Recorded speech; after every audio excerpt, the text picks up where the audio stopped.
try to get a petition on the ballot to redistrict, so when 20 comes up and the census is entered in, can you come up with a presidential election? Can you throw your support behind a petitioning ballot for redistricting? Absolutely. That was easy. No, thank you for doing that. I appreciate you spending so much energy on that because, one of the things that this party has not been very good at in quite a while is the short game and the long game. We tend to work on the next thing right in front of us, but the long game really is taking back our legislature, not for the Democrats, but for the people of this state. And we are so far behind the times on a lot of different fronts, but redistricting is one of the most glaring ones that we're all paying a price for. When I was the leader of the Democrats in the Senate, I will tell you that in the election in 2014, we got almost 50% of the votes were for Democratic candidates for the Senate. And yet our numbers were 12 out of 38. Because that's how badly it's gerrymandered. And so I absolutely support taking it away from the legislature and making sure that one voice is one vote and we're all have the ability to decide who's there making decisions on our behalf. So thank you. Just sort of follow on to this lady's question. What would the petition say? Is it for an independent commission? Independent, bipartisan, no politicians, no politicians, Okay, all right. relatives. Great. We need it. Yes, there's a meeting, a town hall meeting on next Tuesday at the Troy Community Center at 7 o'clock in the evening to go through. The committee that's putting together the petition is having town halls all around the state, and it's on next Tuesday at 7 o'clock. Troy Town Hall? Troy Community Center. Troy Community Center, 7 o'clock next Tuesday. Yes. Tagging on to that, Jeremy Moss of Southfield has introduced a bill, and I forget the co-sponsor, but there's a website called milines.org. If you put it in your phone and go to it, you can sign up to be a citizen co-sponsor or something like that. And we went to a meeting last Thursday, so that's. Can you say the website one more time? milines.org. It's a very good comprehensive site about gerrymandering and presenting the bill and being a citizen co-sponsor. We'll put that on the website. The website for the group that's doing these town halls all around the state are countmivote.org.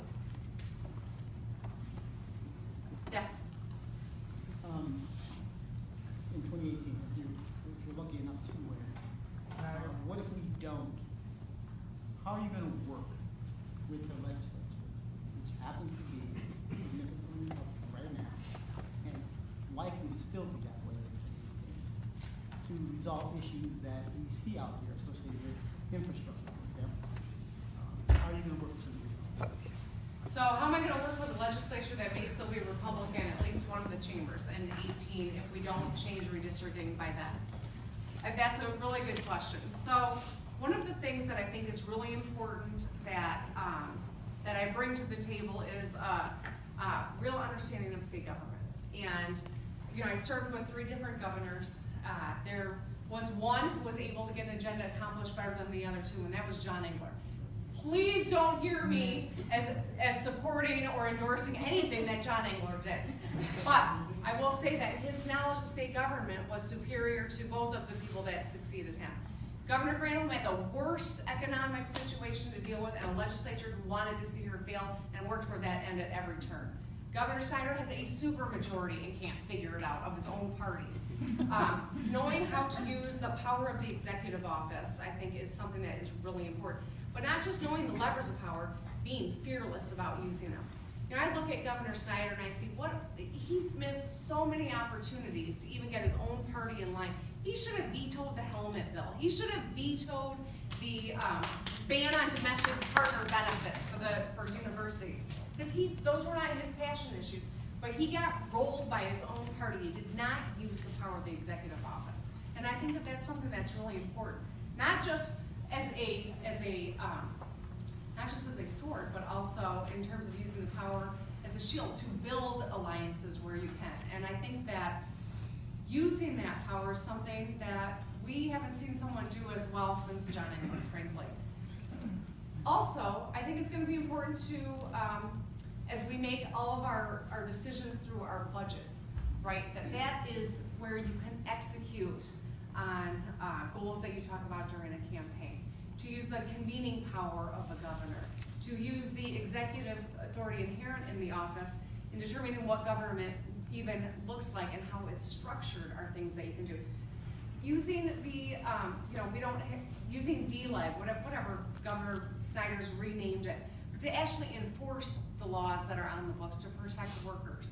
There are a lot of things that a strong governor can do that effectuates an agenda.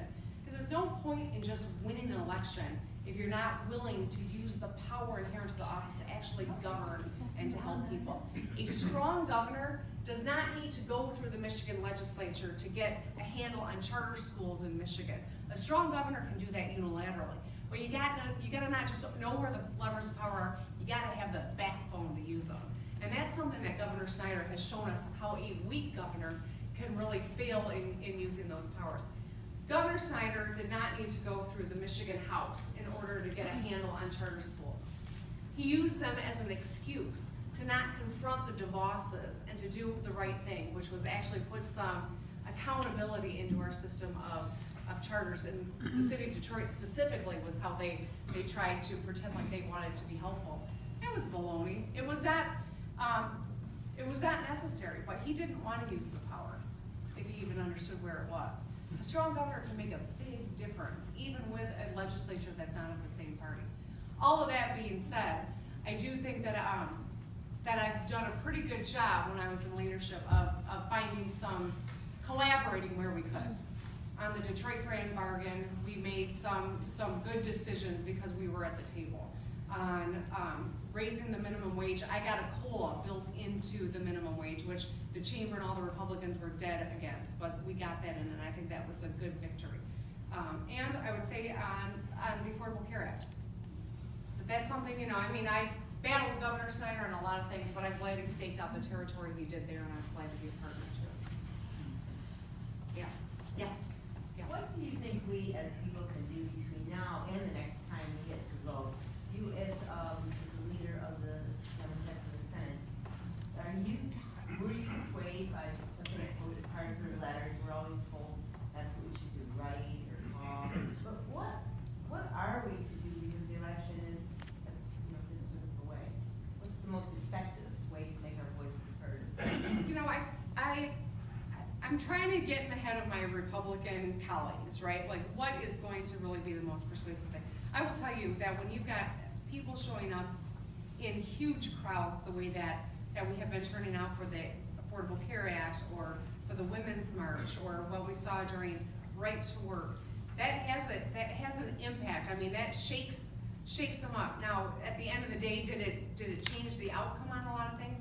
It yet to be seen on the Affordable Care Act, but I know that it's had an impact. Hearing from your constituents is the most powerful thing that a legislator hears. Seeing them in the grocery store and someone come up to you and say, I want to know what you're going to do on this, or showing up at their coffee hours or at their offices. Those are important things.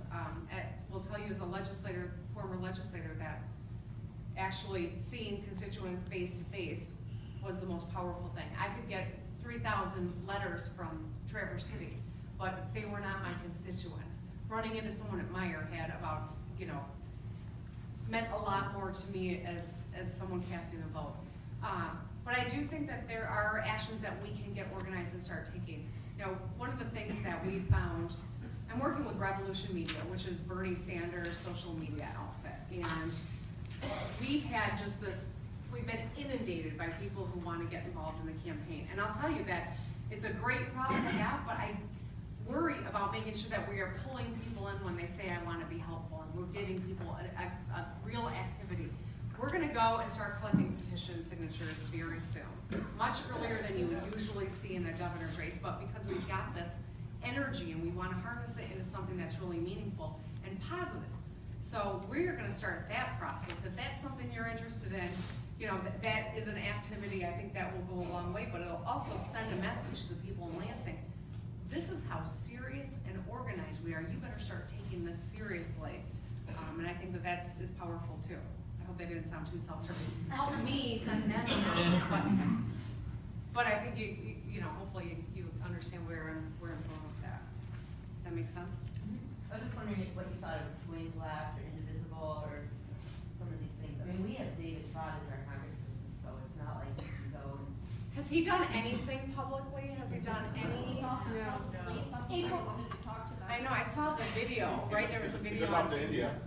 Yeah. no, he's got a town hall scheduled out in White Lake in the tiniest little hall you can imagine. I imagine if we get 100 people into it, we'll be doing good. Who's gonna run against him? How about you, Gail? Maybe that's an action you could take. Nicole. Maybe Judge Bill Aaron. Is that a hope, or is Lisa Brown said she's gonna run? She did say she's gonna run? I'm asking this gentleman, is that just a hope of yours, or did Lisa? Oh, okay. Yeah, that's important to distinguish. Yes. Gretchen, I was seriously considering supporting you, and then I decided to reach out to somebody I know who worked in the state government during your time in the legislature. And she wrote back saying this, I wonder if you could respond to it. I love that. She's feisty, smart, and can reach across the aisle in the end. Her first instinct, though, is to fight for the little guy. I think she'd be a worthy adversary for Callie or she. Gretchen has got the spice and smarts to go all the way. Sign Jeff.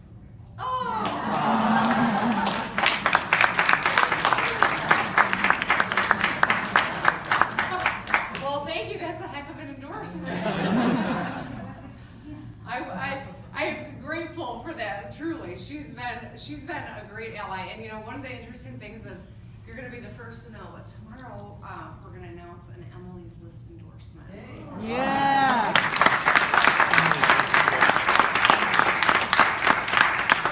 Which is a big deal, because they don't usually get involved in campaigns this early, especially in an open governor's race. And I think that Governor Granholm was a part of that, because they know that Michigan is right, it's a place that we've gotta make an investment. If we're gonna make sure 2020 is a good year, we gotta make sure 2018 is a great year. So, thank you for sharing that. That was very nice of you. Yes.